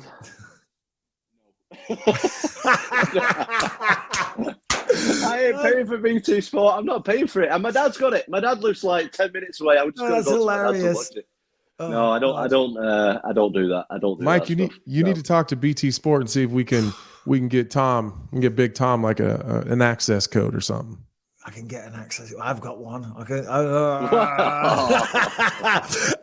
The reason I asked that, Tom, because obviously big pay-per-view this weekend. Paddy the Baddy, Darren Till are both on there. You know Darren very well. What are your thoughts going into this weekend? What do you think about the fights, and do you have any predictions for us? I predict anybody who knows Darren Till personally knows that if Darren Till is in the right space mentally, he can beat anybody. He can beat anybody in the world, Darren Till. But it just depends where he's at. And he seems like he's been doing great stuff in Thailand. You know, it seems like he's away from everything. He's focused. I know he's coming in shape and stuff. So if the Darren Till turns up the real Darren Till, he can beat anybody. Absolutely, you can stick him in there with anybody, and if he has the right game plan and he's on that day, he can beat anybody. As far as Paddy Pimblett, I think Paddy Pimblett has quite a tough fight, to be honest. But I think Paddy's going to take it. Paddy's self-belief is something that me, definitely, I'm inspired by it. I'm inspired by that kind of self-belief. I'm really, really working on my mental game now, and I really respect Paddy's self-belief, and I think that he really believes that he can beat anybody, and I think that's where he's got the edge on this guy, I think. Do you know what? I was just working out in the garage, and I was thinking about the show, and I was thinking, obviously, we're going to give predictions and all the rest of it. And I think Jared is stylistically kind of a tough fight, even though I think Paddy has a lot of attributes that are better. I think he's faster. I think he's more aggressive. All these things, all these technical things, but it's the mind. And he manifests his reality, kind of like Conor McGregor did. And I speak to my children about this, about the power of the mind. You have to believe it. You have to believe and walk and carry yourself a certain way. And yes, Paddy, and Conor and other people, they might rub some people up the wrong way, but they are living in their minds like they're already legends and they're already champions. And that is a powerful thing. And that can overcome a lot of things. You can manifest that into reality. And it's interesting to hear you say that, Tom, because I completely agree. Something that, like I say, I've literally been, since I've been in the UFC, I've been literally from camp to camp to get like 6 on the bounce, camp to camp to camp to get like one after another. And I've not really had much time to focus on what I'm doing wrong, what I need to have my energy focused on, the way I need to carry myself, the people that are around me, the situations that I get myself into, and my training situation. It's literally just been camp mode, one after another. And now I've had this I think it's been 4 or 5 months now, and I've had this time to really reflect on stuff as basic as that, the way that you carry yourself in public and the way that you think and your everyday thoughts and how you feel going into a training session, how you're going to, you have the choice on how you're going to think that day. Are you going to carry yourself as just another guy, or are you going to carry yourself as fucking future UFC heavyweight champion of the world? You choose. You choose which one you want. Because I've been choosing the wrong one for a long time, and now it's about fucking time. Because I've had a choice now that I've never had before with this injury. And it's been like, I don't know about you guys when you guys have had big injuries before. I know, Anthony, you just had yours, but it's been like, do I really... I've been honest. There were some days that I was in a lot of pain. I was like, do I really want to do this shit again? Do I really want to risk hurting myself like this again? And the answer is, yeah, I fucking want this more than anything. So now it's about time that I started carrying myself day to day like a fucking UFC heavyweight champion. One is, as much as Conor doesn't like me, one thing that I've always talked about with Conor is his delusional self-belief in himself. Like, there's no reason he should believe that he can do the things that he can do. But just that belief in it and the way he carries himself day to day, the belief that he has when he's walking into the octagon, we call it manifestation, call it, thinking it into existence, whatever you want to call it. Like, it's almost as if we're way more capable of things in our life or in our career than even our brains can. So it's almost like you need to believe that you can do something so fucking crazy and outlandish. And then just by believing it makes it possible. It's the craziest thing in the world to me, but it's one thing that I've always admired about Conor, and Paddy's got a lot of that. One could say I know that if you conceive, then you believe that one can achieve. No, listen, all jokes aside, it's we're all masters of our own universe. We're all masters of our own destiny. And people call it the law of attraction. You know what I mean? Things like that. You will it into existence. But anyway, we're going down a goddamn, I don't know what we're going down. We're going down self-help book around here. Self-help book here. Yeah. Tom, Christmas is coming. The goose is getting fat. Please put a penny And the old man's hat. Something about a hat. I was going to say. Yeah, come on. I don't know. We'll let you go on this, Tom. What is the plans for Christmas, mate? And what's on the plate? Christmas Day. I know you have some crazy choices with the fish and chips. Christmas Day. What is a traditional Christmas dinner in the Tom Aspinall household? Well, I celebrate both Christmases because, as you know, Mike, I got some Polish family too. So I told you that. Yes. You agree? So I do the Polish Christmas days on Christmas Eve. So we do that. We do the whole 12 different types of fish on Christmas Eve. And then on Christmas Day, which is the 25th, we do just a normal, we got a bit of roasties. We got the Yorkshire pudding on there. We got the turkey. We got the veg. I don't do the sprouts. I do the stuffing. The full works. You know what I mean? They do the full works, yeah. I don't know about you, Anthony, but 12 types of fish sounds exhausting. 12 types. I don't think I could name 12 types of fish. Yeah, there's some odd ones on there. Carp, when you start eating carp and stuff. Nah, it's not. It's got a step too far. That's my speed. My grandma used to make me go catch carp in the creek, come back, and she'd hit it with a hammer and just skin it and fry it right there in front of us. Whoa, no. It's country as fuck. He's a real man, Tom. Like, he's out there. He has goats. He has giraffes. He has cattle. He has horses. I don't have a giraffe. I did almost have a camel, though. I did almost have a camel. Camels. Had a camel. There we go. All right, Tom. Well, listen, buddy, it's always great to talk to you, mate. It's been far too long. Hey, I'm going to put you on the spot. Hopefully, for the pay-per-view in March, we're going to be over there. We're thinking about doing a little live BYM. Okay, if we do this, and bearing in mind that I have zero organization skills, but if somehow this does come off, are you going to come on? Are you going to grant us with your presence? Are you going to be on stage for the live BYM for the people of the UK? Oh, it's going to be on stage. Well, yeah, because I don't like all this technical shit. It doesn't. No, we're going to be in person. Yeah, that's better for me. We're going to be drinking. Yes, we're going to be having a laugh.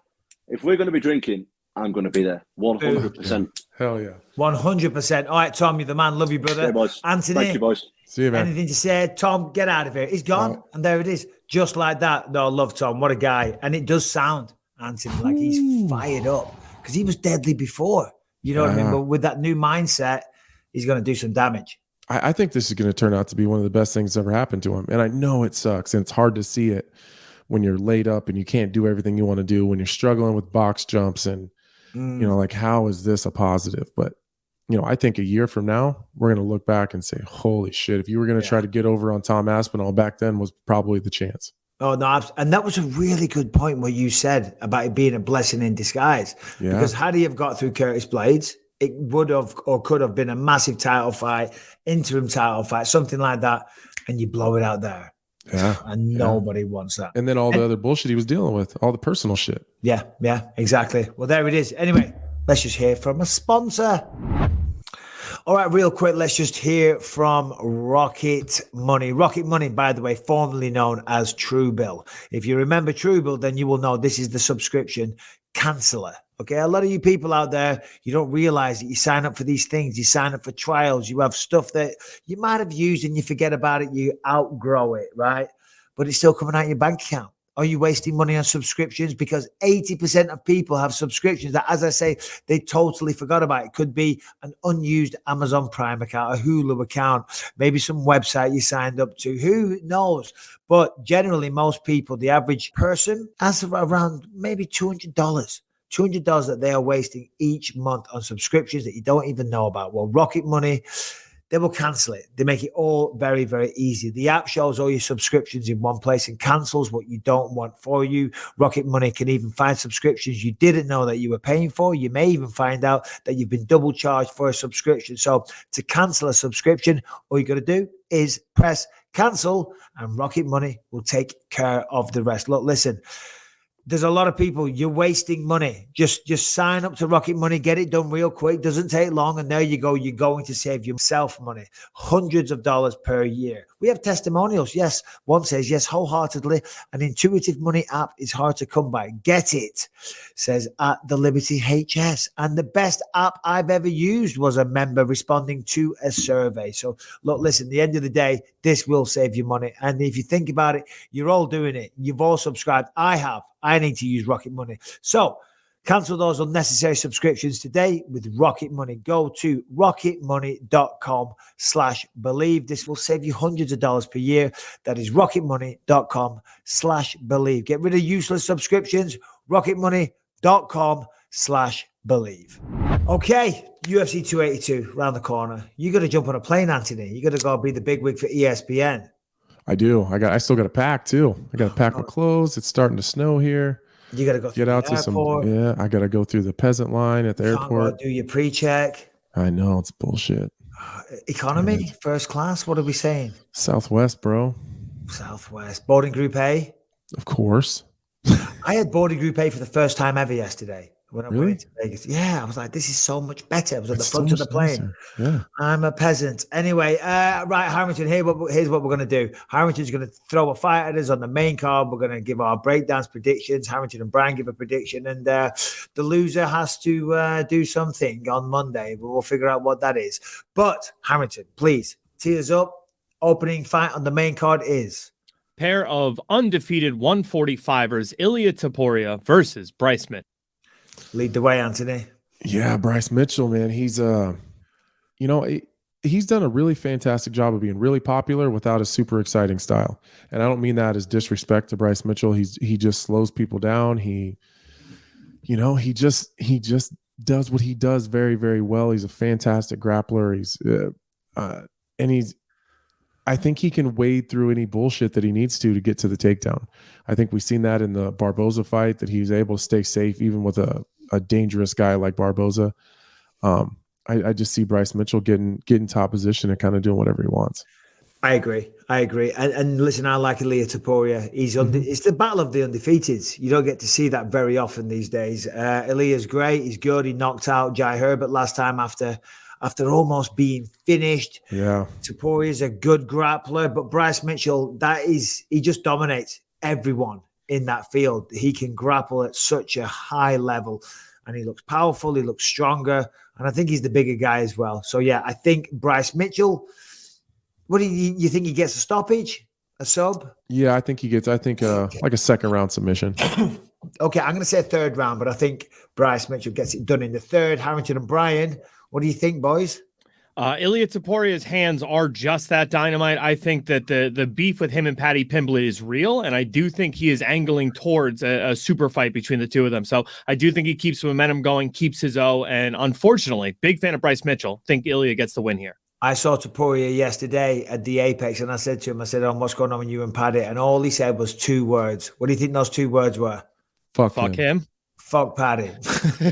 Right, Brian, what you got? I think Bryce Mitchell holds him down against the flat earth and finishes him. It's the flat earth. There it is, Brian with the belters. Yep.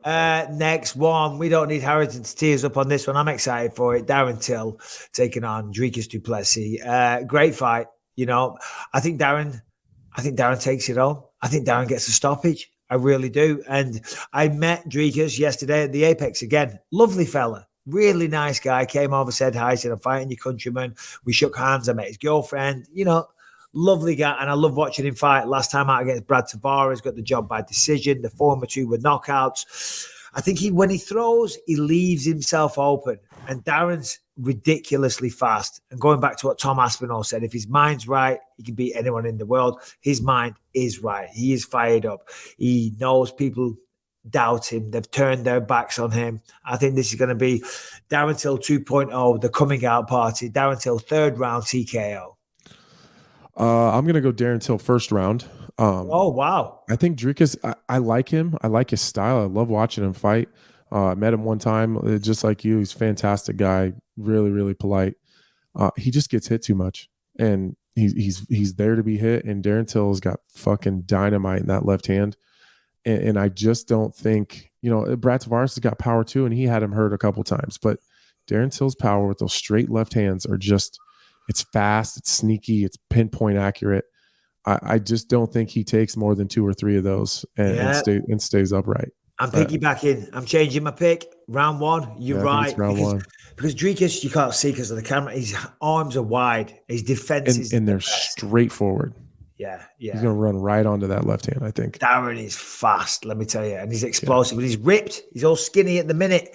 Harrington and Brian, what do you say? None of Darren us are Till. voting against Darren.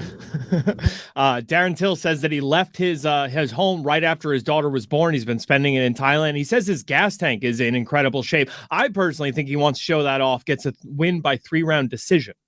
Oh, okay. Exciting. I just can't wait to hear Darren's post-fight. I'm sure it's going to be amazing. Well, because he's coming on this goddamn show, and I'm willing that into existence. I'm manifesting that. That is the law of attraction. Darren, get your microphone ready, lads, because you're coming on the show on Monday. Right, what's next, Harrington? Don't need you, Harrington. I've got Wikipedia right here. But come on, mate. Have a little bit of airtime. All right. Santiago Ponzinibbio had his opponent drop out. It was Robbie Lawler. He's not the only one that lost an opponent. It was Vincent Peru. He went through 3 different opponents. This card was, but they pulled it out. Alex Morono, Santiago. Who's winning, Anthony, and why? Man, I think just Morono's tough. If that had been the fight to begin with and he'd had a full camp, I might have leaned towards Alex Morono. He's a really good black belt, great grappler. He can fight on his feet, but Ponzinibbio's looked pretty good lately. He's looked pretty goddamn good lately, and I think he's got good submission defense, good takedown defense, and just absolutely nasty on his feet. So I think Ponzinibbio probably by decision, though. I think Alex Morono will be tough to get out of there. Harrington? I agree. Santiago Ponzinibbio, he has taken a step back since the injury, but he's still far too fast for someone like Alex Morono, who is a little bit too inconsistent to be, a guy who could be a top 10 guy. Fully agree. That's the point I was going to mention, Harrington, the speed. I think Santiago is faster. I think he can stop the takedowns. I think he can handle himself for a minute enough to get back to his feet. I've got Santiago via decision. Right, now we get into the big one. Brian, sorry, you get a pick. You're good. I was just going to agree with you guys on that one because, you guys got it down. Listen to the experts, I guess. All right, Paddy the Baddy, Jared Gordon. Anthony Smith, Lionheart, big breakdown. By the way, we got merchandise. Buy it. Buy loads of it. Lots of it. What do you say? Thinking, stroking the beard with the microphone. No, I was moving it. I was using my chin. No, stroke. I think Jared Gordon. I do. I love Patty. I know that a lot of the believers love Patty, but what's that? It's me. I think it's Jared Gordon. I think he's the better grappler. I think he's going to slow Patty down. Ooh. I think the explosive dynamic striking is going to get used against Patty because he's going to explode into range. I think Jared Gordon gets to a body lock, pushes him on the fence, and slows him down. I think if he can slow Patty down and box him in a little bit, I think that he will out-grapple him. That's a good prediction, and it's a technical breakdown, and it's hard to disagree with what you said. I think Jordan Levitt, that was kind of like a match that Paddy should have won. Mm-hmm. And I think that maybe, Jared Gordon is kind of being seen as that guy by a lot of people and maybe by Paddy. And I think he's going to give him a much, much tougher test. But this is where we're going to differ. I do think Paddy gets the job done. I think Jared, I don't think it's going to be a clean sweep of 30-27. I think Jared maybe wins the opening round or whatever, but I've got Paddy by decision. I've said that all along. Paddy by decision. Harrington and Brian, what say you guys? Patty has that Conor McGregor, will things into existence energy going on right now. So I can't bet against him until he shows me different. And then Harrington. Like I said, I think the Ilia Topuria fight is coming for him to get that fight. I think they both need to win tonight. So I'm going to pick Paddy Pimblett. But Ilia Topuria is a 145er, Harrington. I'm telling you, he's coming up to get that fight at 155. Yeah. It's a grudge match. It's real. I believe it. Let me just ask you, Anthony, get your thoughts on this. I asked Paddy yesterday, I said, in a perfect world, you're going to get the victory. When you win, who do you want next? And he said, I'm not calling anyone out. I'm the star. I'm not giving anyone else the rub. And I went, well, I get that. I said, but in the top 10 or even the top 5, they're big, big stars. Dustin Poirier, Islam Makhachev, Charles Oliveira. They don't need a rub from you. And you saying their name isn't giving them a rub, isn't giving them stardom. What do you think of that? Well, which part do I agree with you, or what part or what I think about him not wanting to call anyone out? Yeah, exactly. It's a little arrogant, and I don't mean that. Like, you got to use that time on the microphone to call your shot. You got to tell the world what you want. You're not telling the UFC, because you could not tell you, no matter what, you're going to tell the UFC what you want in the back. You're going to have those conversations. Maybe arrogant wasn't the correct word, but it's a little different. Like, tell the world what you want, like, you need to use the moments after your fight to immediately start promoting your next fight. That's something that Conor's done a fantastic job at. As soon as he fights, he already has a name in mind. He already has a person. He's already building the very next fight. And I think Patty would be missing an opportunity by not doing that. Yeah. All right, that brings us to the main event, Jan Blachowicz, Magomed Ankalaev. I will let you take the reins here, Anthony. This is your division. You know these guys very well. What do you think? This is a stylistic kind of nightmare for both guys. Neither guy is super high volume. They're both kind of counter strikers. Blachowicz does really good with guys who kick a lot. Ankalaev doesn't really kick that much. Ankalaev likes to bully people around and kind of walk them down. Jan Blachowicz doesn't really take a backward step very much. So I do think that we're going to see a round or two of those guys kind of just staring at each other like they're looking in a mirror. Jan's got a really active lead hand, and so does Ankalaev. So, like, they're going to have a tough time because they're going to be in opposite stances. So they're going to fight over that foot position. They're going to fight over the lead hand battle where they're going to be playing patty cakes for a while. Jan Blachowicz is the more powerful guy. I think Ankalaev, if he wants to be successful, needs to shoot takedowns. Yeah. And his takedowns are typically reactive takedowns, but Jan Blachowicz doesn't really find himself moving forward too much to be reactive to. So I think Ankalaev's going to have to win the battle on the fence and look for a takedown there, and he's going to have a tough time submitting Jan Blachowicz. So I think it's going to be Ankalaev by decision. I think he's going to have to grind on him a little bit and just positionally dominate him to win. But I think he can.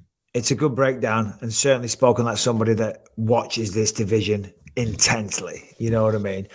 And I find it hard to disagree with anything that you said. I think I favor Jan on the feet.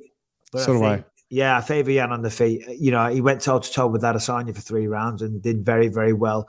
A guy that was, one of the best kickboxers we've got. Ankalaev has a more well-rounded threat. I think Jan has more submissions, but I can't see a world where Jan takes him down, gets top position and chokes him out. Now, you never know. Anything can happen. But I think the more well-rounded threat, the varied approach that Ankalaev is going to have, I think it causes some problems. But I'm going to go against you, bro. I'm going to say Jan Blachowicz. Jan Blachowicz. It's possible. You've got Jan, you've got Magomed, and you've got Jared. Mm-hmm. That's one corner. In the other corner, I've got Jan and I've got Paddy. We need a forfeit for the loser. But Harrington and Brian, what do you think, boys? I'm just watching a thing here. Jan Blachowicz versus Southpaws. He tends to have a lot of success. The Dom Reyes fight, the Luke Rockhold fight. So I'm going to take Jan in this fight. Right, nice. How could you possibly bet against a guy who walks around with a dead man's noose? That is correct. Legendary Polish power. Yeah. That's how I got it. But hold on, Brian. And how could we possibly bet against a man that smokes a pipe? Come on. Fair. When we were on before, come on, get the pipe out. Brian, I like it. Look at this guy. I do have a fancy man pipe. Yeah. All right. We can see the stress on Anthony's face because he's got to get to the airport. I know. I was like, what time is it? Yeah. So, guys, thank you all for watching. Make sure you check out Anthony on ESPN at the weekend. I'll be there watching as a fan, trying not to get intoxicated. But we'll be back on Monday. We got some good guests. And yes, Harrington. If you're listening on iTunes, Spotify, wherever you find podcasts, make sure to subscribe to the show. Leave a 5-star rating, positive review. It helps us out. If you're watching on YouTube, make sure you subscribe to the channel and you hit that notification bell to find out whenever a new episode drops. And if you want to catch over 400 episodes ad-free and uncensored, head to gasdigitalnetwork.com. Use the promo code BYM. Get a 7-day free trial. Check out over 20 great shows on the network. That's it, boys, girls, men, women. See you Monday. Bye-bye.